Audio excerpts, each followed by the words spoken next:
Assalomu alaykum qo'tikchi aka-ukalarimizga 2026-yil 22 aprel 75 dali yanvar texnikamizni Andijonlik akamizga sotdi. Nasib qilsin akamlarga. Aka rahmat katta.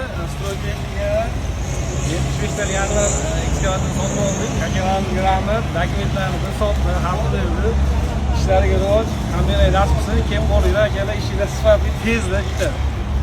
Rahmat, sog' bo'linglar, hammalarga nasib qilsin. Big boom.